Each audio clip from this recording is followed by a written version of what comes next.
Olá, hoje a gente mergulha num momento assim de altíssima tensão. Jacó, que acabou de lutar em Peniel e recebeu o nome Israel, príncipe com Deus, está se preparando para encontrar Esaú. Exato. O irmão que ele enganou e de quem fugiu, 20 anos atrás. E a notícia não é nada animadora. Esaú vem vindo com 400 homens. Dá para sentir o frio na barriga, né? Com certeza, muita coisa em jogo. Para entender essa história toda, a gente vai fundo em Gênesis 33. Vamos usar comentários bíblicos tipo Calvino, Wiersbe, análises mais recentes como a do Woke. Uhum. E também sermões, né? Meister, Nicodemos. A ideia é olhar por vários ângulos. Isso. A nossa missão, digamos assim, é desvendar essa dinâmica. O que Jacó, ou melhor, Israel, estava pensando. E essa mudança do Esaú. Como explicar? E como as diferentes interpretações teológicas veem esse reencontro tão complexo.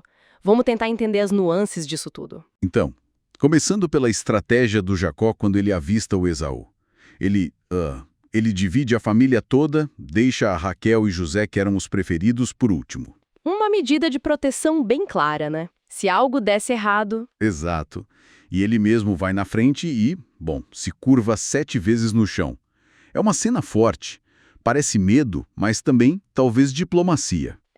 Essa prostração dá o que falar. Era o protocolo normal para encontrar alguém superior na época? Ou era humildade genuína? Ou só medo mesmo? Tem várias possibilidades. Sim.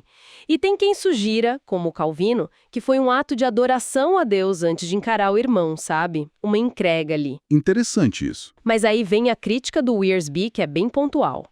Ele questiona: por que Jacó, o príncipe recém-nomeado, está agindo como um servo?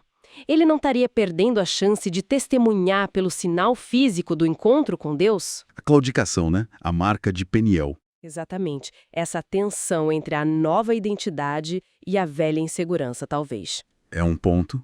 Príncipe agindo como servo. E aí, de repente, a surpresa. Esaú corre na direção dele, abraça Jacó, beija e os dois choram juntos. Uma reviravolta total, né? Completamente inesperado, considerando a ameaça dos 400 homens. Totalmente. O que será que mudou o Esaú? Olha, uma interpretação forte que a gente vê em Nicodemos e Calvino é que foi intervenção divina mesmo. Deus agindo no coração de Esaú em resposta à oração desesperada de Jacó lá em Peniel. Faz sentido depois daquela luta toda? Pode ser.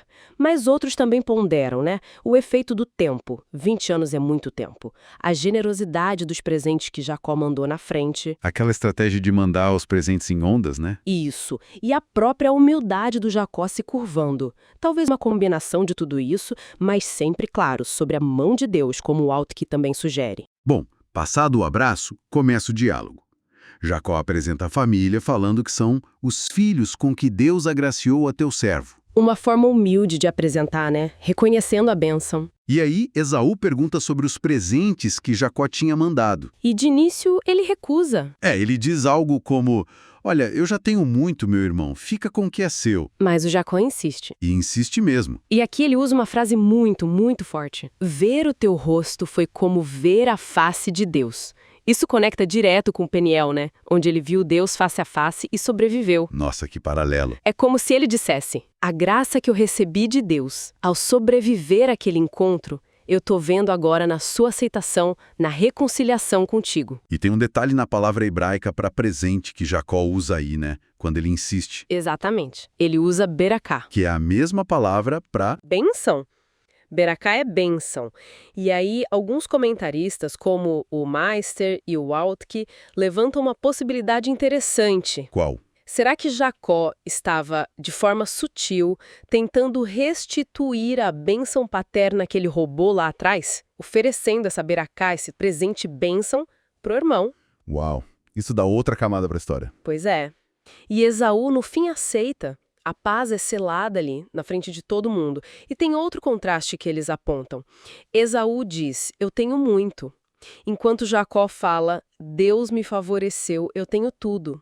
Mostrando visões diferentes sobre a riqueza. Talvez, um focado na quantidade, o outro na fonte da provisão, na graça divina. É uma leitura possível.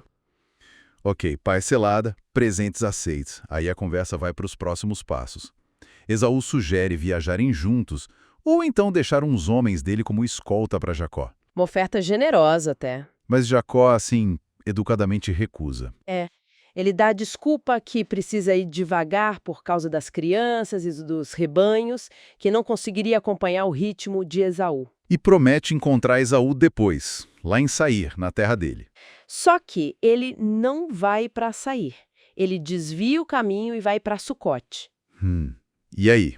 Por que essa manobra? Bom, aqui as interpretações variam bastante. Walt que defende que foi prudência pastoral, sabe? Cuidar do ritmo da família, evitar qualquer atrito.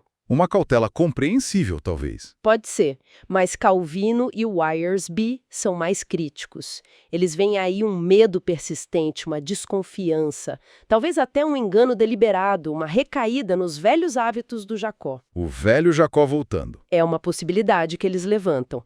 Já o Nicodemos tem outra visão. Ele acha que Jacó tinha recebido orientação divina para ir para Canaã, a terra prometida, e não para Edom, onde ficava Sair.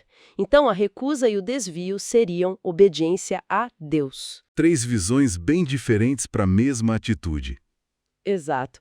Mostra a complexidade do personagem e da situação. E então Jacó chega em Sucote, que significa cabanas. Parece um lugar temporário. Isso. E depois ele segue para Siquém, que já é dentro de Canaã. E lá ele faz algo significativo. Ele compra um pedaço de terra. Compra terra na terra prometida? O que isso significa? De novo, interpretações. Foi um ato de fé, tipo Abraão fincando o pé ali, reivindicando a promessa? Ou foi uma decisão imprudente? É a visão do Walt, por exemplo. Ele argumenta que se estabelecer tão perto dos cananeus, em Siquém, foi uma escolha perigosa que abriu a porta para os problemas que viriam logo depois, no capítulo 34. Entendi. E nesse terreno em Siquém, Jacó ergue um altar. Sim. E o nome que ele dá para o altar é El Elohe Israel. Deus, o Deus de Israel. Forte. Muito forte. Ele está ali, publicamente, assumindo sua nova identidade, Israel, e dedicando aquele lugar ao Deus da aliança que lhe deu esse nome. É um marco importante. Parece um final positivo, então? Em parte. Mas, de novo, a crítica aparece. Wiersbe, por exemplo, nota, ele está usando o nome Israel, está construindo um altar, mas ele ainda não cumpriu o voto que fez anos antes de ir a Betel e construir um altar lá. Aquele voto antigo quando ele fugiu de Esaú. Exatamente. Ao parar em Siquém, ele parece estar adiando a sua obediência completa.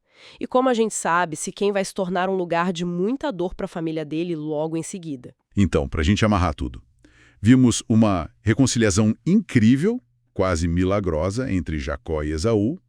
Vimos a complexidade do Jacó, né? Fé e medo, estratégia e humildade, tudo misturado. E vimos como um mesmo evento pode gerar leituras teológicas bem diferentes, dependendo do foco. Exato. E acho que um ponto crucial é perceber que, mesmo com essa reconciliação poderosa, que resolveu um conflito gigantesco, talvez por intervenção divina direta, as escolhas seguintes do Jacó mostram que a caminhada da fé não é automática. A parada em Siquém é um exemplo disso. Sim. Encontros marcantes com Deus, como Peniel, são fundamentais, transformadores, mas não garantem uma vida de obediência perfeita dali em diante.